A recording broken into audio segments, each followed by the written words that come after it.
আপনার কি মনে হয় যে বাচ্চারা এখন কি মানে ভালো আছে, তাদের মনের খবর আমরা রাখি? বাচ্চারা ভালো আছে, আমরা আশা করছি বাচ্চারা ভালো আছে। WHO বলছেন যে বাচ্চারা ভালো নেই, কারণ বাচ্চাদের মধ্যে সুইসাইড সবচেয়ে বেশি। সুইসাইড হচ্ছে 3rd commonest cause of death. সব বাচ্চাদের কাছে একটা করে ফোন এসে গেল, একটা করে ট্যাব এসে গেল। এই যে পরিবর্তনগুলো হলো, এটা কিন্তু বাচ্চাদের মানসিক সুস্থতার জন্য সাংঘাতিক একটা প্রবলেম ক্রিয়েট করলো। WHO তো বলেইছে 5 বছরের নিচে কোনো বাচ্চাকে মোবাইল ফোন দেবে না, এবং অস্ট্রেলিয়া এবং অনেকগুলো দেশে মোবাইল ফোন ইউজ 16 বছরের আগে অ্যালাউড নয়। এটা কিন্তু নিয়ম হয়ে গেছে, মানে যদি বাবা মারা মোবাইল ফোন দেয় তারা অ্যারেস্টেড হবে। সেটা আমাদের দেশে নেই। আমাদের দেশে কিন্তু খাওয়াতে হলে এখনো 2 বছর 3 বছরের বাচ্চাকে মোবাইল ফোনের সামনে কার্টুন দিয়ে বসিয়ে দেওয়া হচ্ছে। কেউ খুশি নয়, পয়সাতে খুশি নয়, গাড়িতে খুশি নয়, আর একটা গাড়ি আবার বড় গাড়ি চাই, বা দুটো গাড়ি চাই, একটা বাড়ি আরো বাড়ি চাই, সাংঘাতিক কম্পিটিশন। এবং বাবা মা এর মধ্যে জড়িত, এবং বাবা মার চেষ্টা করে অনেক কিছু, কিন্তু আলটিমেটলি তুমি যদি চাও তোমার বাচ্চা ভালো ব্যবহার করবে, তুমি তো ভালো ব্যবহার করবে।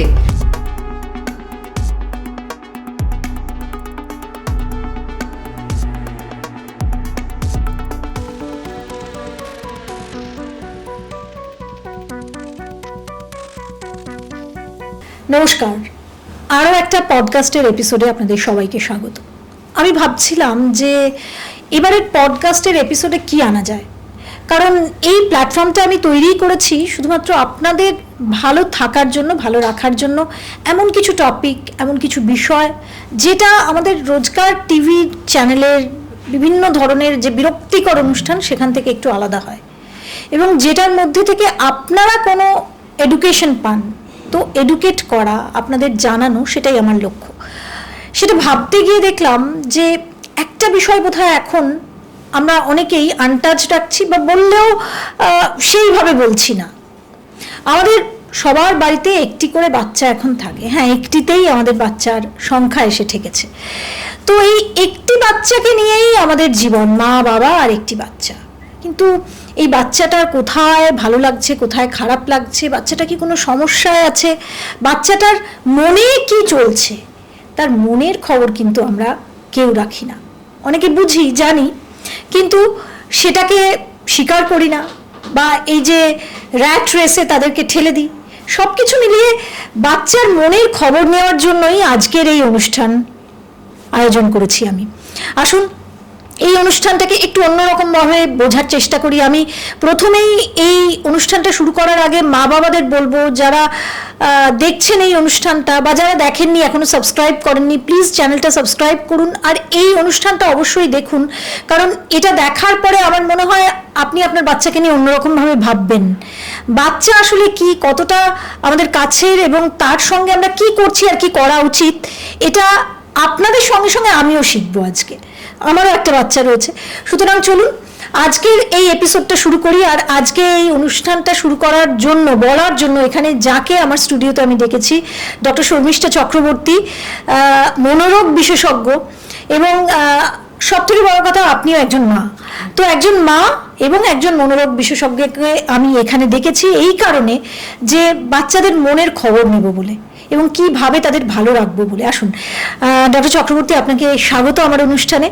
আপনি অনেক দিন ধরে এই পেশাটার সঙ্গে যুক্ত, অনেক বাচ্চার মনের খবর নিয়েছেন, তাদের মনের দুঃখ, অস্বস্তি, ভালো থাকা, ভালো রাখা, এগুলো নিয়ে কাজ করছেন। আমি এখনকার বাচ্চাদের কথা বলবো। এখন তো বোধহয় যে জেন আলফার পরেও বোধহয় আরো কিছু একটা জেনারেশন চলে এসেছে। তো এই জেন বেটা বোধহয়, না জেন বেটা। তো সেই রকম একটা অবস্থায় হারিয়ে যাচ্ছি আমরা। তো আপনার কি মনে হয় যে বাচ্চারা এখন কি মানে ভালো আছে, তাদের মনের খবর আমরা রাখি? বাচ্চারা ভালো আছে, আমরা আশা করছি বাচ্চারা ভালো আছে, কিন্তু বাচ্চারা একদমই ভালো নেই। আজকালকার বাচ্চারা কিন্তু ভালো নেই, এবং এটা শুধু আমরা যারা মনোরোগ বিশেষজ্ঞ, মনোবিদ বা মন নিয়ে যারা কাজ করেন তারা একা নয়, এটা পুরোপুরি সারা পৃথিবীতে WHO বলছেন যে বাচ্চারা ভালো নেই, কারণ বাচ্চাদের মধ্যে সুইসাইড সবচেয়ে বেশি। সুইসাইড হচ্ছে 3rd commonest cause of death. বাচ্চাদের দেখুন কত কিছু রোগ হয়, তার মধ্যে 3rd কমনেস্ট মানে সুইসাইড যদি হয় তাহলে তো ভীষণ সাংঘাতিক একটা স্ট্যাটিস্টিক্স। এবং দ্বিতীয় হচ্ছে এই যে 2020-তে আমাদের যে প্যান্ডেমিক হলো, তারপর যে পরিবর্তন শুরু হলো সারা পৃথিবীতে, এই যে ওয়ার্ক ফ্রম হোম শুরু হয়ে গেল, স্কুল ফ্রম হোম শুরু হয়ে গেল, অনলাইন স্কুল শুরু হলো, অনলাইন টিচিং শুরু হলো, সব বাচ্চাদের কাছে একটা করে ফোন এসে গেল, একটা করে ট্যাব এসে গেল। এই যে পরিবর্তনগুলো হলো, এটা কিন্তু বাচ্চাদের মানসিক সুস্থতার জন্য সাংঘাতিক একটা প্রবলেম ক্রিয়েট করলো। এবং শুধু বাচ্চাদের নয়, আমাদের সবার মধ্যে একটা প্রবলেম শুরু হয়ে গেল, এবং বাচ্চাদের, মাদের, বাবাদের মধ্যে যে সমস্যা সেগুলো 10 গুণ বেড়ে যেতে শুরু করলো এই 2020-র পর। কি মারাত্মক কথা বলছেন আপনি। আমি ছোট ছোট এক্সাম্পল যদি আপনাকে দিই, যে এখন আপনি এই অনলাইনের কথা বললেন, কিছুদিন আগে অক্ষয় কুমার তিনি একটা অনুষ্ঠানে এসেছিলেন এবং তিনি তার মেয়ের কথা বলেছেন, যেখানে তিনি বলছেন যে তার মেয়ে কিছু একটা দেখছিল এবং ইন্টারনেটে কিছু দেখছিল, দেখতে দেখতে সে বাবার কাছে ছুটে চলে আসে এবং সে বলে যে তাকে নাকি কেউ একটা অবজেকশনেবল পজিশনে ইন্টারনেট থেকে কোনো একটা সাইট, এবং সে ছুটে এসে বাবাকে বলে ফেলে, তাই সে বেঁচে যায়। মানে এই যে ইন্টারনেট অভিশাপ কেন, সেটাও বোধহয় বাচ্চাদের উপর এগুলোও যাচ্ছে এখন। অবশ্যই, এবং সেই জন্যই তো মানে WHO তো বলেইছে 5 বছরের নিচে কোনো বাচ্চাকে মোবাইল ফোন দেবে না, এবং অস্ট্রেলিয়া এবং অনেকগুলো দেশে মোবাইল ফোন ইউজ 16 বছরের আগে অ্যালাউড নয়। এটা কিন্তু নিয়ম হয়ে গেছে, মানে যদি বাবা মারা মোবাইল ফোন দেয় তারা অ্যারেস্টেড হবে। সেটা আমাদের দেশে নেই। আমাদের দেশে কিন্তু খাওয়াতে হলে এখনও 2 বছর 3 বছরের বাচ্চাকে মোবাইল ফোনের সামনে কার্টুন দিয়ে বসিয়ে দেওয়া হচ্ছে, এবং এখনও টিচাররা সব পড়া আমি দেখেছি, সবাই বলে, আমি বলি আপনি ফোনটা নিয়ে নিন, মা বাবা বলে পারবো না নিতে, কারণ সব পড়াগুলো আসছে অনলাইন। কেন, কি দরকার? স্কুলগুলো সব পড়া দিচ্ছে অনলাইনে, কেন? স্কুলে তো বাচ্চা যাচ্ছে, সেখানেই হোমওয়ার্কগুলো দিয়ে দাও, হোমওয়ার্ক সব আসছে হোয়াটসঅ্যাপ গ্রুপে। সেটা তো ঠিক হচ্ছে না, এটা তো কিছু বিষয়ে ঠিক হচ্ছে না, কারণ বাচ্চাকে আমরা বলছি মোবাইল ফোন দিও না, মা বাবা বলছে কি করে দেব না, এই তো হচ্ছে ব্যাপার। কিন্তু আরেকটা জিনিস হচ্ছে যে বাবা মার সময়ও খুব কম। আজকাল বাবা মা দুজনেই চাকরি করছে, বাড়িতে থাকছে কম, যদি থাকেও, যদি ওয়ার্ক ফ্রম হোম করেও, তাহলেও সময় কাটাচ্ছে কম। সুতরাং মোবাইল ফোন সেই জায়গায় বাবা মার বদলে সেই জায়গাটা নিয়ে নিয়েছে, সেইটা আরও চিন্তার বিষয়। একদমই। এইরকম একটা জায়গা থেকে আমি আপনার কাছে প্রথমেই জানতে চাইবো যে মোবাইল ফোনের মানে মা বাবার জায়গা নিয়েছে ঠিকই, ঠিক তেমনই জয়েন্ট ফ্যামিলি একটা সময় থাকতো কি, যে আমরা অনেক ভাই বোনের সঙ্গে বড় হতাম, আমাদের মনের কথা আমরা শেয়ার করতে পারতাম। এখনকার বাচ্চাদের সেই অপশনটা নেই, নিউক্লিয়ার ফ্যামিলি একদম। এই যে সিঙ্গল চাইল্ড সিনড্রোম যেটা, এবং বাচ্চা বড় লোনলি, বড় একা, এবং তার বন্ধু বান্ধব নেই। দেখা যাচ্ছে যে সে আসছেই বিশাল ব্যাগ নিয়ে, সে এলো হয়তো 5টার সময়, গেছিল অনেক ভোরবেলা, হয়তো বেরিয়েছিল 8টার সময়, এখন 5টার সময় সে ফিরলো, আর ফিরে একটু খেতে না খেতেই সে টিচারের কাছে দৌড়চ্ছে। সুতরাং তার কোনো যে একটু বসে যে গল্প করবে, এবং গল্প করার লোকই তো নেই বাড়িতে, খালি 3 জন, এবং সেই যে ঠাকুমা, দাদু, কাকা, কাকিমা, এগুলোর যে পরিবেশটা আগের দিনে ছিল, যার জন্য বাচ্চারা অনেক লাইট ফিল করতো। বাবা মার মধ্যে প্রবলেম গিয়ে ঠাকুমা দাদুর কাছে গিয়ে বসতো, তাদের সঙ্গে একটু গল্প করে নিজের মনটা ডাইভার্ট করতো। সে খুড়তুতো ভাইয়ের সঙ্গে, বোনের সঙ্গে খেলতে যেত, বা পার্কে চলে যেত। আমরা সবাই ছোটবেলায় পার্কের নিচে গিয়ে খেলতাম, খেলে টেলে বালি টালি মেখে এসে তারপরে বাড়িতে এসে ক্লিন হয়ে পড়তে বসতাম। কিন্তু এখন তো বাচ্চারা সেটা পারছে না, ওদের কোনো প্লেইং টাইমই নেই। তারা সব সারাদিন পড়লো, কি ব্যাগ নিয়ে বস্তা নিয়ে গেল স্কুলে, আবার এসে তাড়াতাড়ি ছুটলো টিউশনে। আবার যদি টিউশনে না যায় হয়তো সেই আবার গানের ক্লাসে বা নাচের ক্লাসে, সে একটা রেজিমেন্টেড ফর্ম। তার যে আনন্দ করে কিছু করা সেটাই হচ্ছে না, সব সময় তাকে একটা গণ্ডি কেটে দেওয়া হচ্ছে যে তোমার এইভাবেই করতে হবে, এই পড়তে হবে, এই নাচের স্কুলে যেতে হবে, এই অঙ্কর টিচারের কাছে যেতে হবে, তারপরে বাড়ি এসে খেয়ে দিয়ে পড়তে বসবে। বাবা মা হয়তো বাড়িতে নেই, কাজের মাসি নিয়ে যাচ্ছে, বাবা মা ফিরেই মা তো সঙ্গে সঙ্গেই বসে গেল বাচ্চাকে নিয়ে, আর বাবা হয়তো মোবাইল ফোন দেখছে। সুতরাং এই পরিস্থিতিতে বাচ্চাটার কি অবস্থা হবে? বাচ্চাটা তো একা হয়ে যাচ্ছে, সেটাও তো দেখতে হবে। বাচ্চার না আছে আত্মীয় স্বজন তৈরি হচ্ছে, না বন্ধু বান্ধব তৈরি হচ্ছে, একটা লোনলি বাচ্চা তৈরি হচ্ছে যে খালি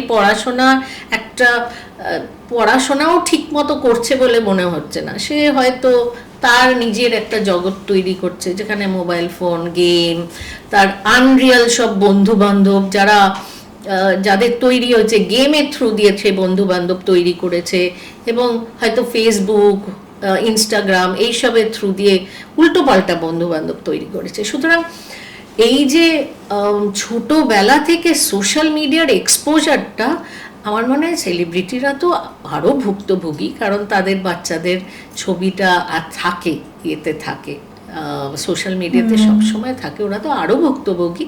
কিন্তু আমরাও কম ভুক্তভোগী নয়, এবং আমাদের বাচ্চাদের ফিউচারটা আমাদের এইভাবেই আস্তে আস্তে ঠিক করতে হবে। আমার মনে হয় যে আমরা যদি সবাই মিলে ট্রাই করি, এর থেকে বেরিয়ে নিশ্চয়ই আসতে পারবো।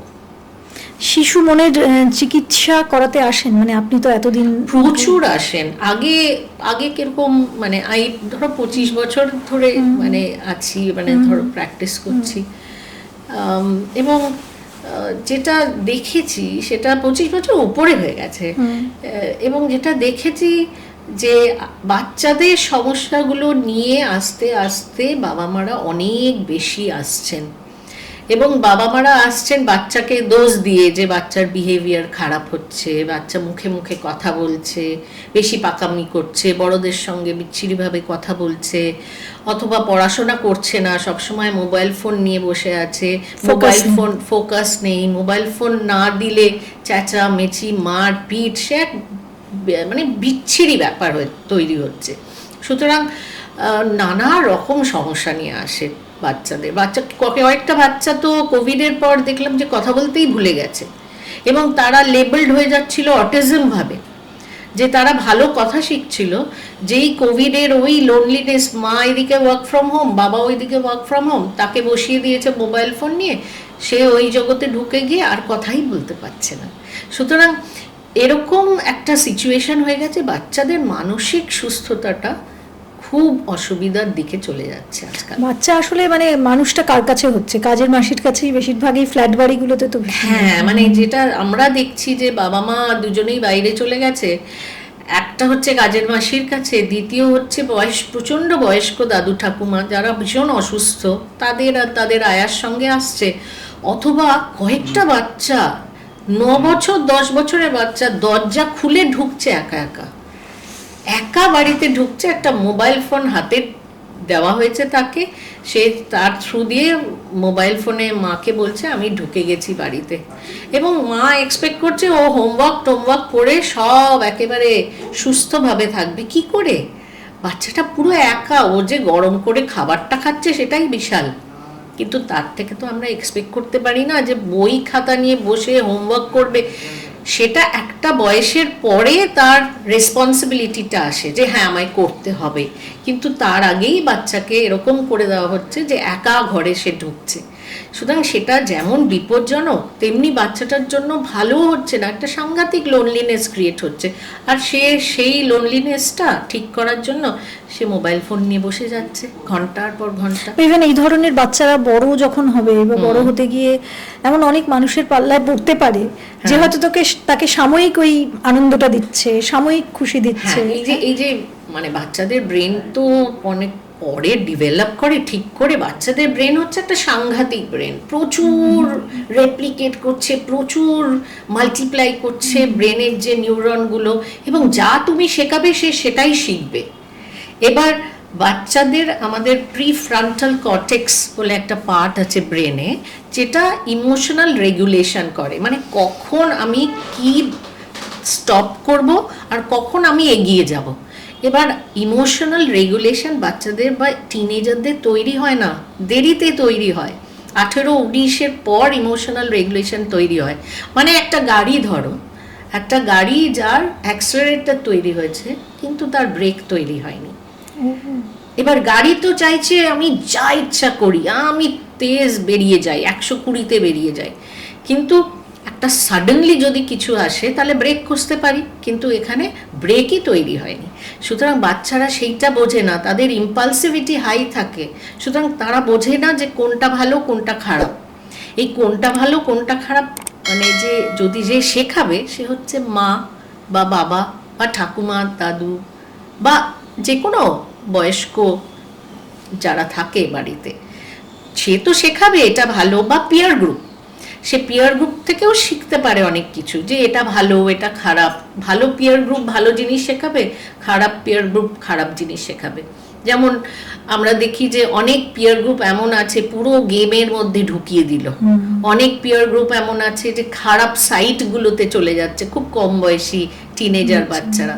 সুতরাং বাচ্চাদের মোবাইল ফোন এবং বাচ্চাদের যে বাবা মাদের সঙ্গে রিলেশন, এইটা আস্তে আস্তে খুব কম হচ্ছে এবং এই রিলেশনটা বিল্ড করার প্রয়োজন আছে। শুধু বাবা মা নয়, আমার মনে হয় যে পাড়া কালচার, আমি জানি না আপনি খুব ইম্পর্টেন্ট। আমি পাড়াতে ছিল তো পাড়া কাকিমা পাড়া তো কাকিমা, যেটা আমাদের সময় ছিল যে পাড়ার কাকিমা কাকু আমাদের ধমকে দিত, ইনফ্লুয়েন্স ছিল তাদের একদম। তাদের এই তুই পড়ছিস না কেন, এই তুই এরকম, এটার বানান কি বলতো। আমার এখনো এক কাকুকে মনে আছে, খালি বানান জিজ্ঞেস করতো, আর ভীষণ ভুল করতাম। তো বেসিক্যালি ওটা কিন্তু ভালোবাসার থ্রু দিয়ে আসছে। কিন্তু আজকাল যদি একটা বাচ্চাকে পাশের বাড়ির মাসিমা কিছু বলে, সেই বাচ্চাটার মা গিয়ে তার সঙ্গে ঝগড়া করবে যে আপনি কেন বলেছেন। সো এই যে কালচার চেঞ্জ হয়ে গেছে, এই যে আন্তরিকতার যেটা ছিল, যে পাশের বাড়ির লোকের সঙ্গে আমার যে ভালোবাসা যে আন্তরিকতা, সেইটা আস্তে আস্তে চলে যাচ্ছে সব কম্পিটিশনের। আসলে এটা একটু বলতে মানে আমার মনে হলো যেদিন থেকে কাকু কাকিমা জেঠু জেঠিমা আঙ্কেল আন্টি হয়ে গেছে না, সেদিন থেকে হয়তো পুরো চেঞ্জটা এসেছে। উঠে গেছে। অবশ্যই অবশ্যই। আপনি এতক্ষণ বলছিলেন যে বাচ্চাদের মনের কথা, তাদের মনের কষ্ট, তাদের মনের রোগ বেড়ে গেছে।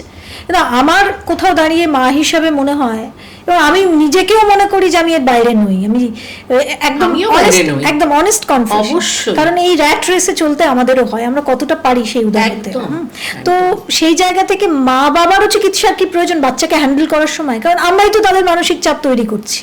মা বাবাদের বেশি প্রয়োজন, মা বাবাদের বেশি প্রয়োজন চিকিৎসার। কারণ বাবা মারা যখন আসে বাচ্চাকে নিয়ে, আমরা অনেক জায়গায় দেখি যে প্রবলেমটা কিন্তু বাবা আর মার মধ্যে, এবং সেইটার প্রতিফলন হচ্ছে বাচ্চাটার বিহেভিয়ারে। কারণ বাবা মার হয়তো নিজেদের মধ্যে ঝগড়াঝাটি, বাচ্চাটা পড়ে গেছে মাঝখানে, বাচ্চাটা বুঝতে পারছে না কিভাবে মানে কিভাবে চেঁচামেচিটা বন্ধ করবে, তখন সে বিহেভিয়ারাল প্রবলেম শুরু হয়ে যেতে পারে। অনেক সময় দেখা যায় যে বাবা মার এই প্রবলেমের জন্য বাচ্চাটার বিহেভিয়ারাল প্রবলেম শুরু হয়ে যাচ্ছে, এবং বাচ্চাটা ব্যাড বিহেভিয়ার করছে, উল্টোপাল্টা কাজ করছে, মারধর করছে, পড়াশোনা করছে না, সব কিছুতে না বলছে, যেই বাবা মা কিছু বলছে সঙ্গে সঙ্গে একেবারে স্ট্রেট উত্তর দিচ্ছে, ব্যাড মানে একেবারে অন্যরকম ব্যবহার করছে। তো এটার মেন প্রবলেম অনেক সময় বাবা মার যে রিলেশনশিপ সেইটা থেকে হচ্ছে, এবং বাবা মার রিলেশনশিপ আজকালকার দিনে অনেক কমপ্লিকেটেড হয়ে গেছে। কারণ কেউ খুশি নয়, পয়সাতে খুশি নয়, গাড়িতে খুশি নয়, আর একটা গাড়ি আবার বড় গাড়ি চাই, বা দুটো গাড়ি চাই, একটা বাড়ি আরো বাড়ি চাই, সাংঘাতিক কম্পিটিশন, এবং বাবা মা এর মধ্যে জড়িত, এবং বাবা মার চেষ্টা করে অনেক কিছু, কিন্তু আলটিমেটলি তুমি যদি চাও তোমার বাচ্চা ভালো ব্যবহার করবে, তুমি তো ভালো ব্যবহার করবে। কারণ বাচ্চা, আমরা বলি মিররিং, বাচ্চা অলওয়েজ মিররে দেখে মা কিভাবে বিহেভিয়ার করছে বা বাবা কি বিহেভিয়ার করছে। বাবা যদি মাকে মারধর করে, বা মা যদি আজকাল মাও বাবাকে মারধর করে, এই যে ভায়োলেন্স, এইটা কিন্তু বাচ্চার মধ্যে হীনমন্যতা তৈরি করে, বাচ্চার সেলফ এস্টিম চলে যায়, বাচ্চা টেনশন, মানসিক অবসাদ, অ্যাগ্রেশন, বাচ্চার মধ্যে অ্যাগ্রেশন তৈরি হয়। এবং বাচ্চা অনেক সময় ছোট বাচ্চারাও মারধর করে, শেখে বাবা মার কাছে যে মারধর কিভাবে করতে হবে। আমি একটা জায়গায় শুনছিলাম, আমি জানি না ঠিক কিনা, একজন ডক্টর বলছিলেন, ক্যান্সার বিশেষজ্ঞ, তিনি বলছিলেন এই যে আমাদের যে স্ট্রেস বা এই যে আনহিলড স্ট্রেস, এইটা আমাদের থেকে যায়। মানে আমি যেটা দেখলাম, হয়তো মা বাবাকে মারছে, বাবা মাকে মারছে, একটা ছোটো বাচ্চা দেখলো, সে ওটাকে বহন করলো, সে কাঁদতে পারলো না, কিছু করতে পারলো না, সে এদিক ওদিক গেল, এলোমেলো কথা বললো, কিন্তু ওটা রয়ে গেল। ওই স্ট্রেসটা জমতে জমতে জমতে একটা সময় ক্যান্সারের আকার নেয়। অবশ্যই অবশ্যই। এবং ওই স্ট্রেস রেগুলেশন আজকাল সবচেয়ে বড় রেগুলেশন। আমরা কেন বলছি মা বাবাদের যে আপনি বাচ্চাকে খেলতে পাঠান, অন্য বাচ্চাদের সঙ্গে মিশতে পাঠান, কারণ একটা বাচ্চা যদি খালি পড়ে তাহলে তার হয়তো সে অনেক জ্ঞান পেল, কিন্তু যে সোশ্যাল ইন্টারাকশনে যেটা তৈরি হয়, সেই মানসিক যে ইমপ্রুভমেন্ট, যে ইন্টেলিজেন্স, সোশ্যাল যে ইমোশনাল ইন্টেলিজেন্স, সেইটা ভীষণ প্রয়োজন আজকালকার দিনে। এবং সোশ্যাল ইন্টারাকশনটা কমে গিয়েই কিন্তু এই সমস্যাগুলো যা যা হচ্ছে সেটা হচ্ছে। কারণ আমরা কথা বলতে ভুলে গেছি, একটা বাচ্চা আরেকটা বাচ্চার সঙ্গে গল্প আড্ডা কথাবার্তা, সময় নষ্ট, খেলাধুলো, মারা বা বাবারা ভাবছে এটা সময় নষ্ট করছে। প্রতিটা বাচ্চা 8 ঘন্টা 45 মিনিট 1 ঘন্টা খেলা উচিত। ছোট বাচ্চাদের 6 থেকে 12, 13, 14, 15, 16, 17, 18 খেলা উচিত। কারণ ফিজিক্যাল অ্যাক্টিভিটি, দেখবেন বাচ্চারা আজকাল অনেক মোটা হয়ে যাচ্ছে বেশি, কারণ তারা মোবাইল ফোন নিয়ে বাড়িতেই গেম খেলছে, অথবা বাড়িতেই সব মারা বলে খুব লেজি, একটা জিনিস একটা থেকে আরেকটা। আরে লেজি হবে না কেন? এই যে লেজিনেসটা আমরা তো শিখিয়েছি তাদের, ওরা চাইবার আগে আমরা গিয়ে দিয়ে দিই। ওরা জল বললো না বললো, আমরা গিয়ে জলটা দিচ্ছি। ওরা এটা ওভার প্রোটেক্টিভ প্যারেন্টিং হয়ে যাচ্ছে। বেশি প্রোটেকশনেও কিন্তু বাচ্চা একদম নষ্ট হয়ে যেতে পারে। কি করা উচিত? যেমন বাচ্চাকে ছোট্ট বাচ্চাদের, 5-6 বাচ্চাদের ছোট ছোট রেসপন্সিবিলিটি দাও, আর সে না করলে, সে যদি ঠিকঠাক না করে, তখন তাকে মেন্টর করো, যে বলো যে তুমি এইভাবে করবে, বা এটা ঠিক হলো না ওইভাবে করো। ছোট ছোট দায়িত্ব, জলটা ভরে দাও, অথবা একটু টিনেজারদের এই আলু পটল এগুলো কিনে আনো। না আমি কেন কিনবো, এগুলো তো আমার কাজ না, কাজের মাসির কাজ। এইগুলো যে তোমার কাজ কিন্তু সব। ইভেন আমি ইয়ন মাস্কের একটা দেখছিলাম, ও বললো ছোটবেলায় কিন্তু ওকে শেখানো হয়েছিল কি করে বিছানার চাদর তুলতে হয়, চাদর পরিষ্কার চাদর লাগাতে হয়, রোজ সকালে উঠে নিজের বিছানাটা পরিষ্কার উচিত, বা নিজের প্লেটটা নিয়ে যাও। এই যে শিক্ষাগুলো আমরা কিন্তু আজকাল বাচ্চাকে করতে দিই না, যে না না কাজের মাসি নিয়ে যাবে, তুই রেখে দে। বা জল বললো, জল এসে চলে এলো, চা বললো, চা এসে গেল। এইগুলো আমার মনে হয় ওভার প্রোটেক্টিভ যে পেরেন্টিং, সেইটাকে একটু আমার মনে হয় ইমোশনালি থাকো, কিন্তু ফিজিক্যালি সবসময় বাচ্চাকে হেল্প করা, বা বাচ্চারও নিজের দায়িত্ব নিয়ে বাচ্চাকে কিছু করতে দাও। যেমন পড়া দিয়ে চলে যাও। ওখানে বসে অনেক মারা আছে ক্লাস 10-এ, আমি যদি বইটা পড়ি তখন ও বুঝতে পারে। বললাম কেন আপনি বসে বসে বই পড়বেন? ওকে বইটা পড়তে দিন। বসে বসে সে বই পড়ছে, সে কানে শুনছে, এবং তারপরে সে নিজে যে দেখা, নিজে লেখা, নিজে পড়া, এটা তার দায়িত্ব, তার মার নয়। এটা তো সত্যি বলুন, আমাদের কটা টিচার থাকতো, নিজেরাই সেলফ স্টাডি করতাম, নিজেরাই পড়তাম। 9-10 অবধি কোনো টিচারই থাকতো না। 11-12-এ গিয়ে একটা টিচার, দুটো টিচার, ম্যাথস, ফিজিক্স, এগুলো আর্টস গ্রুপে তো থাকতো না। নিজের যেটা ছিল হচ্ছে ব্রেনের যে লার্নিং প্রসেস, নিজের ক্রিয়েটিভ মাইন্ডটা ওয়ার্ক, এটা নষ্ট হয়ে গেছে। এই ক্রিয়েটিভ মাইন্ডটা আস্তে আস্তে কিন্তু নষ্ট হয়ে যাচ্ছে। যেমন অনেক বাচ্চাদের আমি দেখি বলে যে না আমি আঁকার স্কুলে যাব না। আমি কেন রে, যাবি না কেন? তখন বলে আরে আমি নিজে ভালো আঁকি, ওরা তো জোর করে আমাকে দিয়ে আঁকাবে, দিস ইজ সো ইম্পর্টেন্ট। আমি তখন মাকে বলি একদম পাঠাবেন না, ও নিজে আঁকুক। ওর ক্রিয়েটিভ মাইন্ড বলছে ওকে যে আমি আঁকবো, আমি যা ইচ্ছা আমি আঁকবো। সেটা সে যদি স্ক্রিবলও করে করুক, কিন্তু তার ক্রিয়েটিভ মাইন্ডটা ইমপ্রুভ করাটা প্রয়োজন। আমরা না ক্রিয়েটিভিটিটাকে পুরো নষ্ট করে দিচ্ছি। ওই রেজিমেন্টেড এই স্কুলে ভর্তি হবে, এই ক্লাসে যাবে, এই টিউশনে যাবে, এই ধরুন এই বড় বড় যে টিউশনগুলো তৈরি হয়েছে, ওখানে না গেলে হয়ে গেল, ডাক্তার ইঞ্জিনিয়ার হতে পারবে না। আরে প্রত্যন্ত গ্রামে কত লোক পাচ্ছে, তারা কি কোনো বড় বড় টিউশনে যায়? তারা নিজেরা পড়ে, পাড়ার যে আছে তাদের থ্রু দিয়ে পড়ে দেখিয়ে দেয়। এবং self study is the best study. নিজে পড়ে, নিজে বুঝে, নিজে আমি মনে রাখছি, এর থেকে ভালো তো কিছুই হতে পারে না। সুতরাং আমার মনে হয় যে আমরা আবার একটু যদি পিছিয়ে আসি, এগোনোর বলে যদি, দেখুন আমি বলছি না সোশ্যাল মিডিয়ায় সব কিছু খারাপ, অনেক সুন্দর সুন্দর জিনিস আছে কিন্তু যেগুলো পড়াশোনার জন্য হেল্প করে, অনেক কিছু। যেমন কোভিডের সময় স্কুলগুলো, সত্যি কথা, ওগুলো তো খুলতে পারতো না, অনলাইন ক্লাস অনেকে হেল্প করেছে, একদম একটা দিশা দেখিয়েছে, নইলে বাচ্চারা 1 বছর ধরে পড়াশোনাই করতো না। যদিও ইউনিভার্সিটি থেকে, হার্ভার্ড থেকে আমরা কত রকমের মিটিং করছি সারা পৃথিবীর জন্য। সোশ্যাল মিডিয়া সব খারাপ নয়, সোশ্যাল মিডিয়া অনেক ভালো আছে, কিন্তু বাচ্চাদের যে ওই ইমোশনাল যেটা বললাম না, যে ওই কন্ট্রোলটা যেহেতু নেই, বাচ্চারা অনেক সময় বুঝতে পারে না কোনটা ভালো কোনটা খারাপ। একদম, আমি আমার নিজের মেয়ের ক্ষেত্রে বলতে পারি, ও যখন ট্যাবে কিছু দেখছে, পড়ছে অনলাইনে, তখন মানে অন্যদিকে শিফট করে গেছে, আমরা বুঝতে পারছি চোখের দৃষ্টি চাহনি, এটা যাবেই, এটা তো। এবং সেটাই সব ইয়েতে, সব স্কুলেই হয়েছে যে 6 মাস ওরা ভীষণ মন দিয়ে শুনেছে, তারপরে কিন্তু একটা ছোট্ট উইন্ডো ওদের এসছে যেখানে ওদের হোয়াটসঅ্যাপ, ওদের ওই এইসব করছে ওরা। সো এইগুলো তো চলছেই, এইগুলো চলবে। এখন এআই টিআই এসে তো আরো চলবে, আরো ক্রিয়েটিভিটি বা নিজে করার ব্যাপারটা চলে যাচ্ছে। কিন্তু আমাদের এটাও বুঝতে হবে যে প্রতিটা জেনারেশন কিন্তু নেক্সট জেনারেশনকে বলেইছে, বাবা এ কি ব্যবহার করছে, আমাদের এরাও বলেছে, মা বাবা, তাদের মা বাবারাও বলেছে। এবং এই জেনারেশন যেমন আমাদের জেনারেশন এমন একটা অদ্ভুত জেনারেশন, আমরা টিভি, ওই বক্সের টিভি সাদা কালোও দেখেছি, আবার এখন আমরা এই ডিশ টিভি, যেটা হোল ওয়ার্ল্ডে হাজার হাজার চ্যানেল, সেটাও দেখছি, ইউটিউব দেখছি।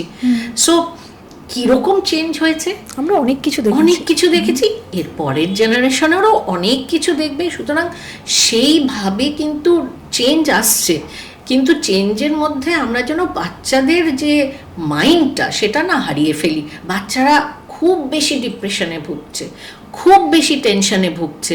বাচ্চারা আগে আমি আমার সঙ্গে কন্টেম্পোরারি কাউকে দেখিনি যে হাত পা কাটছে। এখন বাচ্চারা, টিনেজাররা অনেকে হাত কাটে, ওকে দেখে শিখছে, ওকে দেখে শিখছে। নিজের মনের যে বিষণ্ণতা বা নিজের একাকিত্ব ফিলিং, সেটা হাত কেটে ওদের ভালো লাগছে, কারণ হাত কেটে রক্ত দেখে ওদের ভালো লাগছে, সেটা তো ডেঞ্জারাস।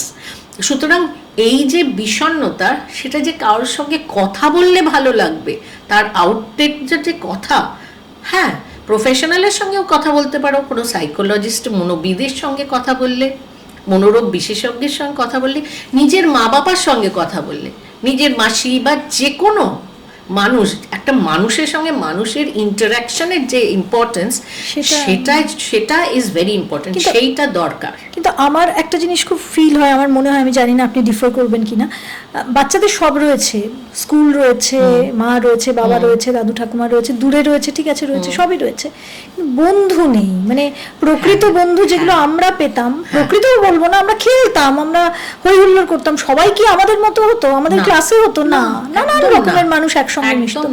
এখন এই যে একটা হয়ে গেছে না, ভালো মেয়ে খারাপ মেয়ে, ভালো ছেলে খারাপ ছেলে, এই ছেলে মেয়ে, এ ছেলে ও মেয়ে, এই যে স্কুলে বিশেষ করে এই ক্লাসিফিকেশনগুলো কিভাবে হয়ে যাচ্ছে আমি জানি না। এবং বাচ্চারা কিন্তু ভীষণ একা, তারা কিছু শেয়ার করতে পারছে না। আমার সঙ্গে যা শেয়ার করবে, তার বন্ধুর সঙ্গে নিশ্চয়ই আরো ভালো শেয়ার করতে পারবে, অনেক বেশি শেয়ার করবে। এবং বাচ্চাদের অনেক ছোটবেলা থেকে ট্রাস্ট ইস্যুস হয়ে যাচ্ছে, বাচ্চারা কাউকে ট্রাস্ট করতে পারছে না। না, তোমার কটা বন্ধু, আমার একটাও বন্ধু, এসে কি কথা, তোমার বন্ধু নেই? না, আমি ট্রাস্ট করতে পারি না, ও আমার নামে এইসব বলেছে। কিন্তু বাচ্চাদের বোঝাতে হবে যে বন্ধুত্বর মধ্যেও তো এরম আছে, আমার বন্ধু অনেকে আছে পেছনে কথা বলছে, তাতে কি হয়েছে, আমি তার ভালোটা নেব, হ্যাঁ, আমি তার ভালোটা নেবো, আমি সঙ্গটা নেব। পেছনে কথা বললেই যে সেটা খারাপ হয়ে যাবে তা তো নয়, বা তুমি খারাপ হয়ে গেলে তা তো নয়, বা তোমাদের সম্পর্ক খারাপ হয়ে যাবে তা নয়। তুমি গিয়ে ওর সঙ্গে কথা বলো, তুই আমার পেছনে কেন কেন কথা বললি, তারও হয়তো একটা রিজন আছে, সেও হয়তো বোঝাবে যে না না এই জন্য কথা বলেছি, তখনই আবার ট্রাস্টটা ফিরে আসবে। আমার মনে হয় কথোপকথনের যে ইম্পর্টেন্স সেটা আমরা কিন্তু হারিয়ে ফেলছি। এই যে আমরা ইমোজি পাঠাচ্ছি, বা এই যে আমরা মানে একটা স্মাইলি দিয়ে দিলাম, নিজের মনে অ্যাব্রিভিয়েশন এখন নানা রকম অ্যাব্রিভিয়েশন ছোট ছোট যেগুলো বুঝিই না, তাই না, সেইগুলো এসে যাচ্ছে। সুতরাং আমার মনে হয় এইগুলো কিন্তু বাচ্চাদেরকে অনেক ট্রাস্ট ইস্যুস তৈরি করছে, বন্ধুত্ব করতে পারছে না, রিলেশনশিপ ইস্যুস হবে ফিউচারে একদম, এবং ব্রেক অফ ম্যারেজ হবে ফিউচারে, এবং ম্যারেজের যে বেস সেইটাই নষ্ট হয়ে যাবে। সুতরাং বাচ্চা থেকে এটা শেখাতে হবে যে কথা বলো, কথা বলো, যা মনে আছে বলো, আমি আছি তোমার পাশে শোনার জন্য। মা বাবা যে কেউ সে যেন থাকে, বাচ্চার সঙ্গে রোজ যেন অ্যাটলিস্ট 1 ঘন্টা কাটান, যে তোমার দিনটা কেমন কাটলো, তোমার কে বন্ধু হলো, তার সঙ্গে তুমি কি করলে, কি মজার হলো, কি খারাপ হলো, আমরা যেটা বলি কোয়ালিটি টাইম, সেটা ভীষণ জরুরি। আজকালকার ব্যস্ততার জীবনে সেটা খানিকটা হারিয়ে যাচ্ছে। আরেকটাও আমার মনে হয় যে বাচ্চারা যখন বড় হচ্ছে তাদের বন্ধুত্বে কখনো কোনোদিন ভালো হচ্ছে, কোনোদিন খারাপ হচ্ছে, মা বাবারা খুব বেশি ইনভলভ হয়ে যাচ্ছে, যার জন্য আমার মনে হয় বন্ধুত্বটা গড়েই উঠছে। এক্স্যাক্টলি, এই ওভার প্রোটেকশন অফ পেরেন্টস, মারা দেখবেন যে মারা বেশি ইনভলভড, ওদের খুঁটিনাটিগুলো ওদের মধ্যেই ঠিক হয়ে যাবে, আলটিমেটলি ওরা নিজেরাই সর্ট আউট করবে, তোমাকে করতে হবে না। মারা গিয়ে ইনভলভ হচ্ছে, কেন আপনার বাচ্চা এরকম বলেছে আমার বাচ্চাকে, এটা দরকার নেই, দের ইজ নো নিড। বাচ্চারা মারা যদি না থাকে বাচ্চারা কিন্তু পারবে এটা ঠিক করতে। সুতরাং ওভার ইনভলভিং পেরেন্টসও কিন্তু, ওভার প্রোটেকশন বললাম না, ওভার প্রোটেকশনে একটা কনফিডেন্ট, একটা রেজিলিয়েন্ট, একটা টাফ বাচ্চা তৈরি হয় না। রেজিলিয়েন্ট মানে সে সব কিছুকে ফেস করতে পারবে, যে সব কিছু দুঃখ কষ্ট সব কিছু ফেস করে সে একটা স্ট্রং হিউম্যান বিং। আমরা তো তাই চাই, একটা independent strong human being, responsible independent strong human being, যে নিজের লাইফটা ভালোভাবে কাটাতে পারবে, পয়সা দিয়ে নয়। পয়সা টয়সা তো আসেই, কিন্তু সবচেয়ে বড় হচ্ছে রেসপন্সিবল, ইমোশনালি কেয়ারিং, এই যে অন্য বাচ্চার প্রতি একটা সহানুভূতি বা মানুষের প্রতি কেয়ার করা, এইগুলো কিন্তু ভীষণ ইম্পর্টেন্ট। ভ্যালু সিস্টেমটা ঠিক করতে হবে, ভ্যালুটা সোসাইটিতে নষ্ট হয়ে যাচ্ছে। একদমই। আমার খুব মানে কষ্ট হয় মাঝে মাঝে, আমার খুব সাফোকেটেড লাগে যে আমি আমার নিজের বাচ্চাকেও সেখান থেকে উদ্ধার করতে পারি না। সেটা হচ্ছে যে এই যে র্যাট রেসটা যেটা আমাদের সমাজে এখন একেবারে গেড়ে বসেছে, আমার বাচ্চা 3টে টিউশন, 4টে গানের ক্লাস, এই ওই নানা রকম, এবং প্রত্যেকটাতে আমার বাচ্চাকে প্রথম হতে হবে।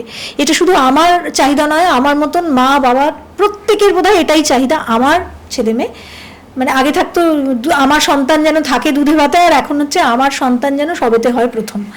এইটা কি একটা বড় ব্যাধি সমাজের, বিশাল ব্যাধি। এবং বাচ্চাকে কিন্তু ভীষণ ইম্পর্টেন্ট শেখানো যে হারা, ফেলিয়ার অ্যাকসেপ্ট করা।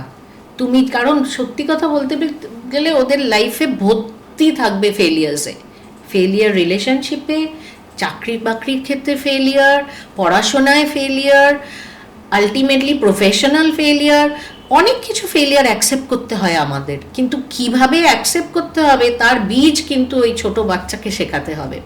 একটা বাচ্চা, অনেক সময় আমরা বাচ্চারা বলে যে না ক্রিকেটে ও যদি আউট হতে চায় না, কেউ আউট করলেও প্রচণ্ড রেগে মেগে তাকে মারধর করে শেষ করে দেয়। আমি বলি ফেলিয়ার্স আর ইম্পর্ট্যান্ট, ক্রিকেটে ফেলিয়ার দিয়ে শুরু। ওই 5-6 বছরের বাচ্চা যদি ক্রিকেটের উইকেট নিয়ে চলে যায়, কারণ আমি বোল্ড আউট হয়ে গেছি, আমি আউট হব না, তাহলে তো সমস্যা। কারণ আমি পৃথিবীতে ফেলিয়ার কতজন ব্রেকআপ হয়, তারা একেবারে প্রচণ্ড ভেঙে পড়ে, ভেঙে তো পড়বেই, ব্রেকআপ হলে ভাঙুক, কিন্তু ব্রেকআপ হলে আবার উঠে দাঁড়ানো, আবার নতুন সম্পর্কে যাওয়া, এটাও তো ইম্পর্টেন্ট। আবার অনেকজন আছে খালি একের পর এক সম্পর্কই হয়ে যায়, এরকমও আছে। সুতরাং এইটা ইম্পর্টেন্ট যে তোমার ফেলিয়ার যেটা, ফেলিয়ার থেকে বেরিয়ে এসে তুমি আবার উঠে দাঁড়াও কিভাবে, সেইটা বাচ্চাকে শেখানো। এরম নয় যে তুমি সবেতে ফার্স্ট হতে হবে, তুমি ফেলিয়ার হলে চলবেই না, এইটা নয়। ফেলিয়ার হবে, সেটাও বোঝাতে হবে। বাচ্চা ফার্স্ট হলে তো ভালো, কিন্তু সব বাচ্চা তো আর ফার্স্ট হতে পারে না। কেউ ফার্স্ট হবে, কেউ 10th হবে, কেউ 100th হবে, কেউ হয়তো মাঝে মাঝে ফেলও করবে, কিন্তু সেখান থেকে সে যাতে উঠে দাঁড়িয়ে আবারও ভালো করে সেইটা শেখাতে হবে মা বাবার ওই সবসময় পুশ করো ফার্স্টই হতে হবে, এইটা খুব ভুল কাজ। আরেকটাও এই সময় যেটা খুব প্রাসঙ্গিক আমার মনে হয় যে এক্সট্রা কারিকুলার অ্যাক্টিভিটিস যেগুলো থাকে, পড়াশোনাতে তো ঠিক আছে এই চাপটা থাকে, কিন্তু এক্সট্রা কারিকুলার অ্যাক্টিভিটিস, গান, নাচ, আঁকা, এগুলো তো আমার মনে হয় কোথাও একটা শান্তির জায়গা। আমার ভালো লাগে, আমি শিখছি, কিন্তু এমন নয় যে এগুলোকে নিয়ে আমি অনেক এটাতেও একটা কিছু কি বলবো, এটা অ্যাচিভ করব।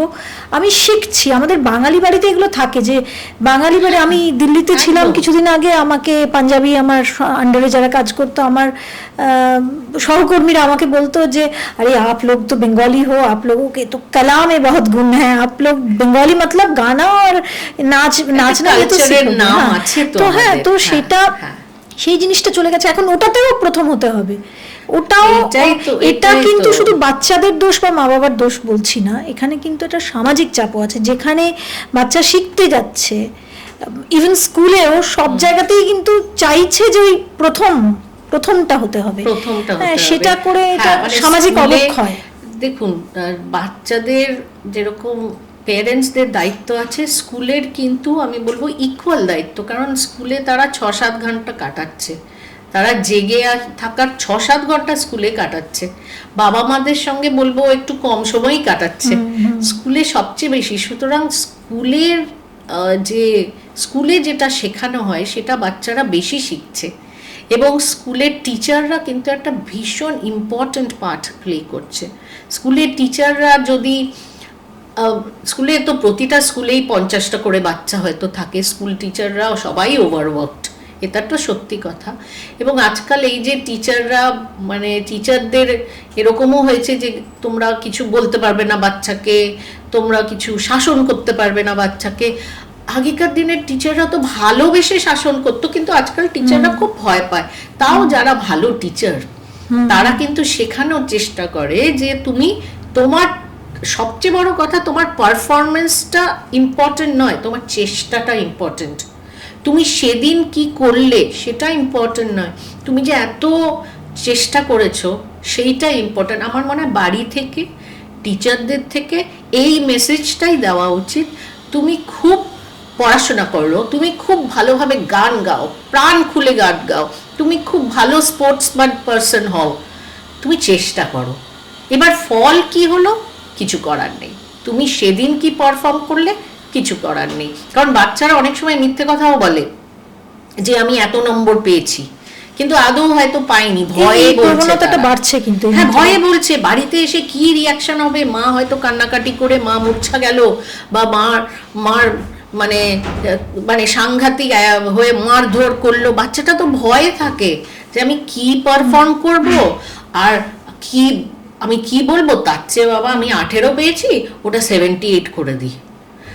সো এইগুলো বাচ্চাদের মনে আসতোই না। যদি বাচ্চাটা জানতো যে আমাকে এটা অ্যাকসেপ্ট করবে মা বাবা, এবং আমাকে বকবে হয়তো, কিন্তু পরে আদর করে এটাও বলবে যে আরেকটু চেষ্টা কর বাবু, আমি তোর পাশে বসছি, আমি তোকে হেল্প করছি।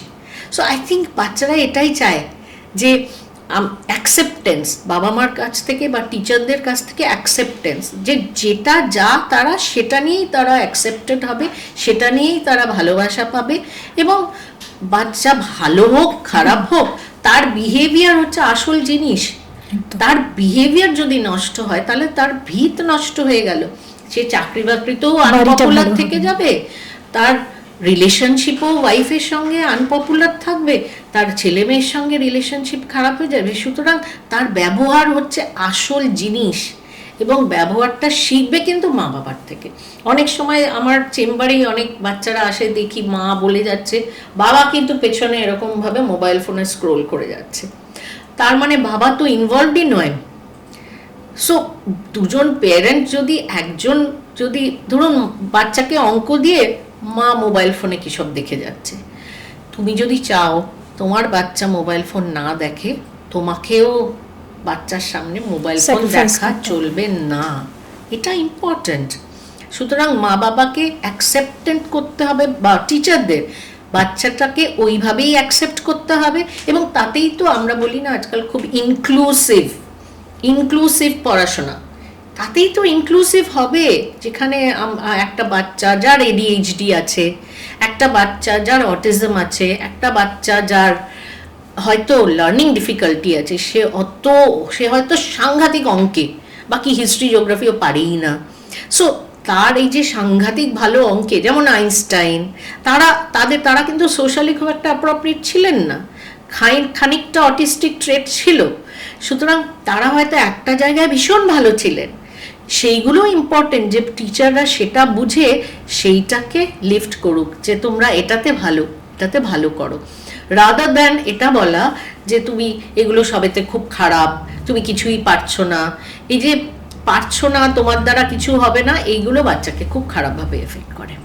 একটা ঘটনা আমি একটু মনে করেই দিতে চাইবো। কয়েকদিন আগেই আমার মনে হয় এই র্যাগিং শব্দটা আমাদের সমাজে ভীষণ এসে গেছে, এবং একটি বাচ্চা কিছুদিন আগে সুইসাইডও করেছে। কতটা চাপ! আপনি ADHDর কথা বলছিলেন, অনেক বাচ্চা তো হতে পারে যে সে অতটা পারছে না পড়াশোনা করতে, কিন্তু স্কুল থেকে তার মা বাবা অভিযোগ করছে যে তাকে বলা হয়েছিল যে আপনার ছেলে পারছে না, ওকে স্পেশাল স্কুলে দিন। মা একটা লাইভ করে বলছেন যে আমার ছেলে না ওই অটিজম তার মধ্যে ফুল আছে, না সে এই গোত্রেও পড়ে না ওই গোত্র, অতএব মাঝামাঝি, মানে ছেলেটা ট্রাই করছে।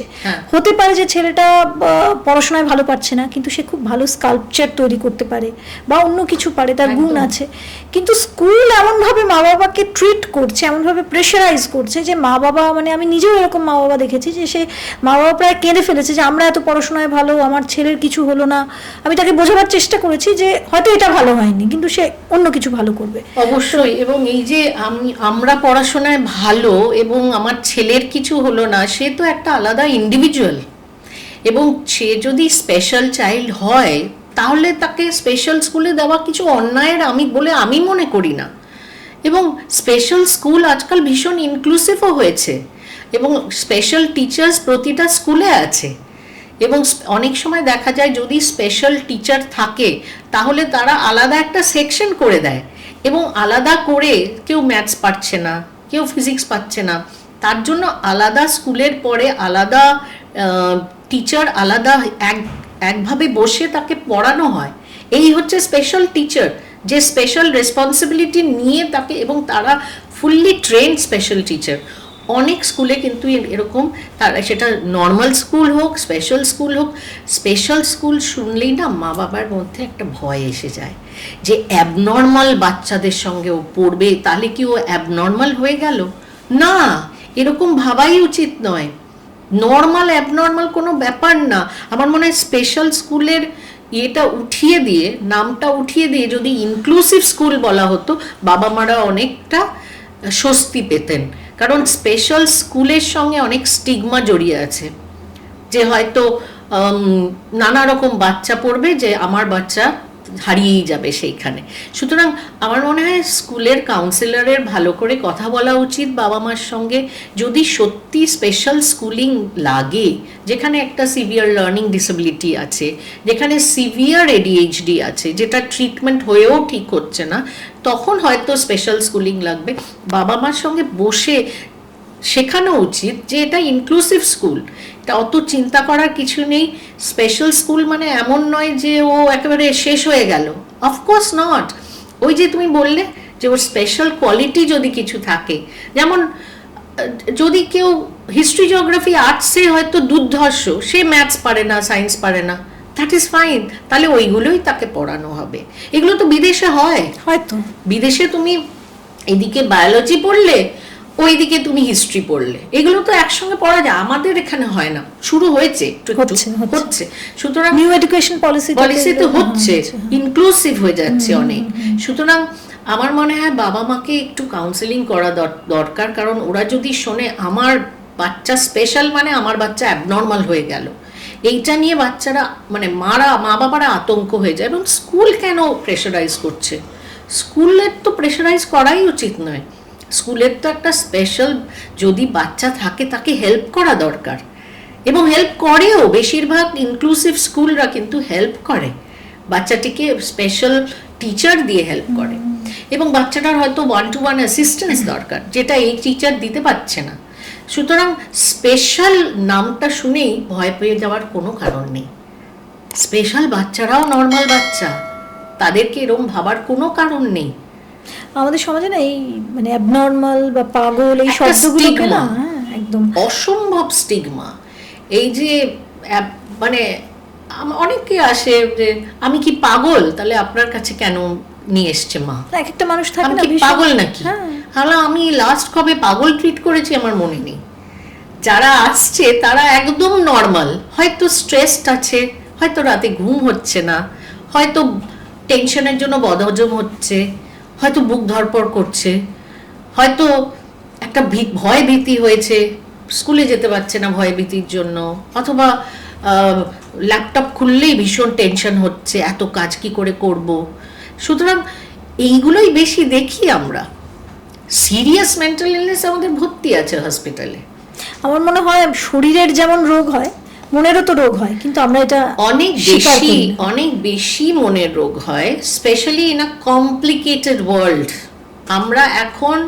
আমরা একটা পৃথিবীতে আছি যেটা জিও পলিটিক্যাল একটা চেঞ্জের থ্রু দিয়ে যাচ্ছে, এনভায়রনমেন্টাল চেঞ্জের থ্রু দিয়ে যাচ্ছে, যেটা একটা প্রফেশনাল চেঞ্জ, এআই চলে আসছে। সুতরাং আমাদের চেঞ্জ না হলে হবে?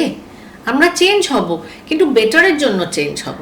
আমাদের যে ভালো জিনিসগুলো আমরা রাখবো, খারাপ জিনিসগুলো ছেড়ে দেবো। যেমন কম্প্যারিজন, আরও বেশি কম্প্যারিজন চলবে, কিন্তু এআই এলে তো আরও হবে, কারণ লোকে জব হারাবে, লোকে। সুতরাং দেখবে যে যেখানে হাত পায়ের যে কাজগুলো, মেকানিক্যাল কাজ, সেগুলোর বেশি দাম হবে, কারণ এরপরে তোমার ফ্রিজ ঠিক করার লোক পাওয়া যাবে না, তাই তো ইউনো।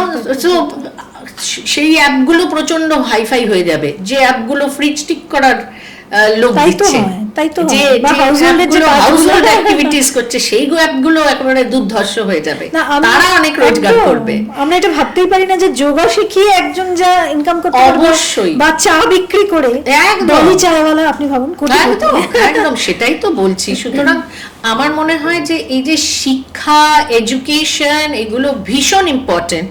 এটাকে চাপ করো না, এটাকে খেলার মধ্যে দিয়ে করাও, এটাকে আনন্দ করে যাতে কেউ করতে পারে, ইন্টারেস্টিং করে পড়াও, এর মধ্যে মধ্যে ব্রেক দাও, খেলাও, এক্সারসাইজ করাও, বাচ্চাটার ইন্টারাকশন, অন্য বাচ্চাদের সঙ্গে মেশাও, যাতে বাচ্চাটা কথাবার্তা শেখে, যাতে বাচ্চাটা বলতে পারে নিজের কষ্ট, ওকে বলছে, ওর কষ্ট নিজে বুঝছে, নিজে ইন্টারাক্ট করে বুঝছে, তাতে হ্যাঁ ইনভলভ হয় না। কিন্তু তুমি অ্যাডভাইস করো যে তুই মার সঙ্গে কথা বল এটা নিয়ে, তুই চিন্তায় আছিস, চিন্তা করিস না, আমি তোর পাশে আসি। এইটাই তো ভালোভাবে মানুষ হওয়া। এই কত কি রিপোর্ট কার্ডে 10 আর 11-এ আমি 99% মার্কস পেয়েছিস থেকেও এটা বেশি ইম্পর্টেন্ট, যে তুমি কারোর দিকে কাইন্ডনেস দেখালে, কারোর দুঃখে তুমি দুঃখিত হলে, কারোর সঙ্গে কথা বললে, তাকে স্ট্রং করলে। এর থেকে বড় আর কি হতে পারে? সেটাই তো মনুষ্যত্ব। এবার আপনাকে চটপট কয়েকটা প্রশ্ন করি, কয়েকটা বয়সের জন্য। যে বাচ্চার বয়স 5 বছর, সেই বাচ্চাদের সঙ্গে কিরকম ট্রিটমেন্ট করা উচিত? বা আমরা এতক্ষণ রোগ নিয়ে কথা বললাম, অসুবিধা নিয়ে কথা বললাম, কিন্তু রেমেডি নিয়ে কথা বললাম না। তাদেরকে কিভাবে শেখানো উচিত? তাদের জন্য কি টিপস আপনার? আচ্ছা, 5 বছরের বাচ্চা তো এখনো বন্ডিং উইথ দ্য মাদার, তাই না? সুতরাং মার সঙ্গে এই ছোট বেবিদের একটা অসম্ভব বন্ডিং থাকে, এবং সে এখন প্রি স্কুলে যাচ্ছে, তার সেই বন্ডিং আস্তে আস্তে সরিয়ে অন্য বাচ্চাদের সঙ্গে বন্ডিং হচ্ছে। এখানে এনকারেজ করো খেলা, আনন্দ, বাচ্চার সঙ্গে মার গল্প করা, গল্প শুনিয়ে শুনিয়ে রাত্রে ঘুম পাড়ানো, গল্পের থ্রু দিয়ে পড়াশোনা করানো। মার সঙ্গে বন্ডিংটা আস্তে আস্তে সারা সমাজের সঙ্গে বন্ডিংয়ে পরিণত হবে, সেটার চেষ্টা করা। মানে বাচ্চাটাকে আস্তে আস্তে একটু মার থেকে ডিট্যাচ করা। মার সঙ্গে সবসময় যে বাচ্চা অ্যাটাচ ছিল, সে আস্তে আস্তে ইন্ডিপেন্ডেন্ট হলো। এইটা 5 বছরের বাচ্চার সঙ্গে। একদম। এরপর যদি আমরা মানে যারা 4-5-এ পড়ে তাদের জন্য কি বলবেন? তাদের আচ্ছা, 4-5-এ পড়ে মানে তো তারা প্রায় প্রি টিনেজ আর কি। হ্যাঁ, তখন অনেক সমস্যা হয়। তখন এই টিনেজে আস্তে আস্তে ঢুকছে তারা। টিনেজ তো একটা স্টর্ম হয়ে যায়, এবং এই হচ্ছে প্রি টিনেজ। তখন কিন্তু তাদের ভীষণ একটা সেন্সিটিভ এজ। তারা তখন অনেক কিছু বলতে পারে না, কিন্তু অনেক কিছু প্রশ্ন আছে তাদের সঙ্গে। আমি বলবো বেশি সময় কাটানো তাদের সঙ্গে, বেশি কথা বলা। ওই যে বললাম 1 ঘন্টা করে একটা টাইম কাটানো, যে তোমার স্কুলে কি কি হলো, কে কি বললো, কোন কোন বন্ধু হলো, কি পড়াশোনা হলো, তুমি কি সব পড়াশোনা কপি করেছো, কি হোমওয়ার্ক আছে দেখাও আমায়, তুমি এই হোমওয়ার্ক করো। Give him responsibility. বাচ্চাটাকে রেসপন্সিবিলিটি দাও, তুমি হোমওয়ার্কটা করে ফেলো, তারপরে তুমি না হয় আমার সঙ্গে টিভি দেখবে, বা আমরা একটু হাঁটতে বেরোবো। এইটা প্লাস ফিজিক্যাল অ্যাক্টিভিটি। ও যেন 1 ঘন্টা খেলার চান্স পায়। এই বাচ্চারা কিন্তু আমরা দেখেছি বেশিরভাগ বাচ্চারা এসেই কাঁধে নিয়ে টিউশনে চলে গেল। ওইটা যেন না হয়। যদি সে উইকডেজে চান্স পাচ্ছে না, হয়তো অনেক দূরে স্কুল, উইকেন্ডে তাকে বেশ 2 ঘন্টা খেলতে দিন। পার্কে গিয়ে হই হই করে খেলুক, ক্রিকেট খেলুক, ব্যাডমিন্টন খেলুক, টেনিস খেলুক, যা ভালোবাসে। সুতরাং পড়াশোনা, আড্ডা, খেলা, আনন্দ আর বাচ্চাদের সঙ্গে মেশা, অলওয়েজ মেশামেশি সবচেয়ে বড়, সবচেয়ে উপরে। এরপরে আমি মেয়েদের বিষয়ে জিজ্ঞেস করব, বা ইভেন ছেলেদের বিষয়ে, যে বয়স সন্ধির সময়টা, এই সময় যখন পিরিয়ড সাইকেল শুরু হলো, তখন মেয়েদের কিন্তু বা ছেলেদেরও যখন একটা চেঞ্জেস আসছে, তারা অনেক কিছু শেয়ার করতে পারছে না, মানে টিনেজ এসে গেছে। ছেলেদের মেয়ে বন্ধু হচ্ছে, মেয়েদের ছেলে বন্ধু হচ্ছে, মা বাবাকে শেয়ার করতে পারছে না, কারণ মা বাবার কাছে তো সে ওই গুড গার্ল গুড বয়, মা বাবা তার বাইরে আর চাইছে না তৃতীয় ব্যক্তির প্রবেশ হোক। এই বয়সটায় মা বাবার কি করা উচিত, আর বাচ্চাদের কিভাবে গাইড করা উচিত? না, মা বাবার, আমার মনে হয় বাবা আর মার এমন একটা সম্পর্ক তৈরি করা উচিত যেখানে বাচ্চা এসে সব বলতে পারবে মা বাবাকে। সবসময় সব বলা যায় না। অনেক সময় বাচ্চারা দেখা যায় যে মা বাবাকে যদি কাউকে ভালো লাগে, একটা ক্রাশ হলো কারোর ওপরে, সেটা অনেক সময় বাবা মাকে এসে বলতে পারে না। কিন্তু পরে যখন একদম ভেঙে পড়লো ক্রাশটা, যখন ব্রেকআপ হয়ে গেল, তখন একটা পড়াশোনা খারাপ হয়ে গেল, সে কারোর সঙ্গে কথা বলছে, 3-4 থেকে শুরু হয়ে যায়, এটা আর্লি হয়ে যাচ্ছে অনেক কিছু। কিন্তু বাবা মার প্রথম কথা একটা, আমি বলবো না বন্ধু হওয়া, কিন্তু একটা বন্ধুত্বপূর্ণ রিলেশনশিপ তৈরি করা বাচ্চার সঙ্গে, যাতে বাচ্চা সবকিছু কথা বলতে পারে। এবং যেই বাচ্চার বিহেভিয়ারে কোনো চেঞ্জ হবে, যেমন সে খাচ্ছে না, সে ঠিক টাইমে ঘুমোচ্ছে না, সারা রাত ফোন দেখছে, অথবা সে খালি কনস্ট্যান্ট স্ক্রোলিং করছে, রিলস দেখে যাচ্ছে, না ঘুম, অ্যাগ্রেশন, ভীষণ অ্যাগ্রেসিভ হয়ে যাচ্ছে, তখন কিন্তু বাবা মার একটু বাচ্চাটাকে নিয়ে বসতে হবে যে তোমার কি প্রবলেম আমায় বলো, আমি তোমার জন্য আছি, তোমার প্রবলেম সলভ করতে আমি আছি। অথবা যদি আমরা অনেক সময় দেখেছি যে এই বাচ্চারা কিন্তু খুব রিস্কে থাকে, একটা হয়তো কিছু বড় ঘটনা ঘটলো তাদের উপর, তখন তারা বলতে পারছে না, তখন একটা প্রফেশনালের কাছে নিয়ে যাওয়া ভালো, একজন সাইকোলজিস্ট, সাইকিয়াট্রিস্টের কাছে নিয়ে যাওয়া ভালো তাদের। একদম। আমার শেষ প্রশ্ন, স্কুলে এখন মানে যখন বাচ্চারা একটু বড় হচ্ছে, গুড টাচ ব্যাড টাচ এগুলো নিয়ে মানে একটা লেসন দেওয়া হচ্ছে, কাউন্সিলরও স্কুলে থাকছে, অনেক স্কুলেই থাকছে, কিন্তু যেটা আসল উদ্দেশ্য সেটা কোথাও হারিয়ে যাচ্ছে। ছেলে মেয়ে বিভেদ, আবার মানে ওই ব্যাপারগুলো সব কিন্তু থাকছে, চলে যাচ্ছে না, মানে যেটার জন্যই শিক্ষাটাকে আমরা ইন্ট্রোডিউস করছি, যেটার জন্য কাউন্সিলরকে নিয়ে আসছি, দেখা যাচ্ছে পোস্টটা তো ভর্তি হলো, কিন্তু কাউন্সিলর আর সেই কাজ করতে পারছেন না। এটার জন্য আবার আপনাদের কাছে যেতে হচ্ছে বাচ্চাটাকে নিয়ে।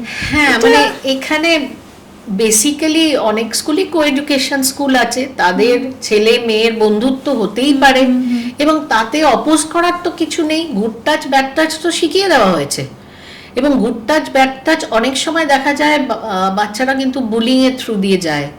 অনেক ওই যে র্যাগিং ট্যাগিং বলা হচ্ছে না, এগুলো কলেজের ব্যাপারে বলা হয়, কিন্তু বুলিং হচ্ছে বাচ্চাদের র্যাগিং। সুতরাং বুলিং এর থ্রু দিয়ে যাচ্ছে, বা যেটা অনেক সময় দেখা যায় যে তোমরা সোশ্যাল মিডিয়াতে একটা তার বুলিং হচ্ছে, সেইগুলো হয়, কিন্তু যেটা চোখে পড়ে না, কিন্তু তার নামে যা তা বলে যাচ্ছে সোশ্যাল মিডিয়াতে, এইগুলো হয়। সুতরাং এইগুলো যে হয় সেইগুলোর জন্য বাচ্চাটাকে কিন্তু একটু বোঝানো যে এটাই পৃথিবী, হতে পারে, কিন্তু তুমি আমার সঙ্গে কথা বলো, আমার সঙ্গে বলো যে এইগুলো ঘটনা ঘটেছে এবং আমি তোমায় একটা পথ দেখাবো। আবারও বন্ধুত্ব এবং বাচ্চার সঙ্গে কথোপকথন করা, পড়াশোনা, হ্যাঁ কমিউনিকেশন, পড়াশোনার বাইরে কথা বলা, বাইরে তোমার লাইফে কি হচ্ছে। পড়াশোনার তো বলছেই বাবা মা দিনরাত ন্যাগিং, আমার বাবা মা খালি ন্যাগ করে, সে তো সারাক্ষণই হচ্ছে, কিন্তু পড়াশোনার বাইরে একটা সম্পর্ক তৈরি করা যেখানে মাকে বাচ্চা সব কিছু বলতে পারবে এবং মার থেকে সে একটা আগেই একটা বড় রিয়াকশন না পেয়ে মার থেকে সে কিছু একটা অ্যাডভাইস পাবে যেটা থ্রু দিয়ে সে আগে নিয়ে যাবে নিজের লাইফকে। আমার মনে হয় বাবা মার সঙ্গে বাচ্চার সম্পর্কটা একটু গভীর করা দরকার, দাদু ঠাকুমার সঙ্গে একটা রিলেশনশিপ রাখা দরকার, অন্য ফ্যামিলি মেম্বারদের সঙ্গে একটা রিলেশনশিপ তৈরি করা দরকার, যেটা জয়েন্ট ফ্যামিলিতে আগে ছিল, মাঝে মাঝেই দেখা করানো দরকার, ওর সঙ্গে এর সঙ্গে কম্পেয়ার না করে একটা সুন্দর একটা ফ্যামিলি তৈরি করা দরকার, যেখানে একটা কোর ফ্যামিলি, একটা এক্সটেন্ডেড ফ্যামিলি, জয়েন্ট নাই থাকলো কিন্তু একটা যাতায়াতের মধ্যে থাকলে, যে তোমার এ কাজিন বা তোমার এ দাদু বা এ কাকু বা এই কাকিমা, তার সঙ্গে তুমি একটা, অনেক সময় হয় মাসির সঙ্গে সাংঘাতিক ক্লোজ, মার সঙ্গে অত ক্লোজ নয়, তাহলে এরকম একজন যাতে স্ট্যান্ড বাই থাকে যার সঙ্গে বাচ্চাটা কিছু কথা বলতে পারে। আমরা একটা সিঙ্গেল চাইল্ড নিয়ে এতক্ষণ কথা বললাম, কিন্তু আমার অনুষ্ঠানটা শেষ করার আগেও একটা প্রশ্ন মনে এলো।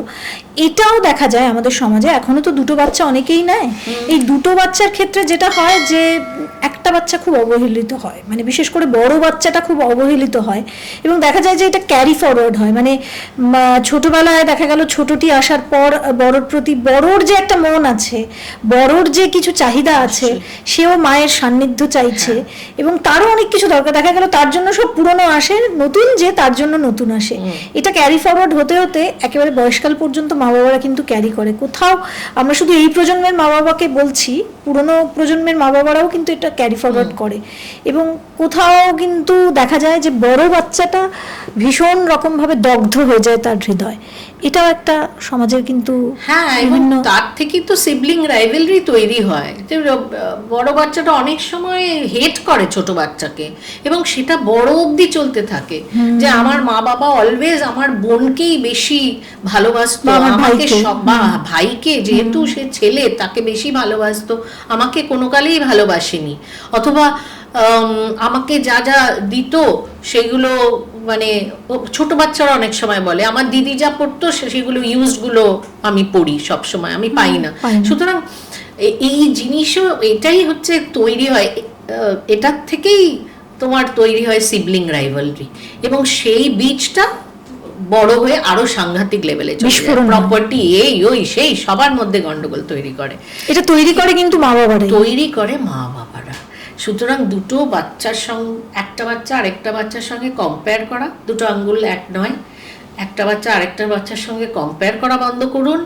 একটা বাচ্চার সঙ্গে যখন আসছে, যখন আরেকটি বাচ্চা এলো তখন থেকে বলতে শুরু করুন, তখন মায়া দয়া যাতে তার উপর হয় তখন থেকে শেখাতে শুরু করুন বড় বাচ্চাটাকে, যে তোমার একটা ভাই বা বোন আসছে, তোমায় দেখে রাখতে হবে, সেও তোমায় দেখবে, যখন মানে একটা ভালোবাসার সম্পর্ক তৈরি হচ্ছে before the child is there, তখন বাচ্চাটা তো উদ্বিগ্ন যে কে আসছে যাকে আমি ভালোবাসবো, যে আমার সঙ্গে খেলবে, আমার সঙ্গী হবে, আমার সারা জীবনের সাথী হবে, তখন বাচ্চাটার মধ্যে একটা এক্সাইটমেন্ট আসবে।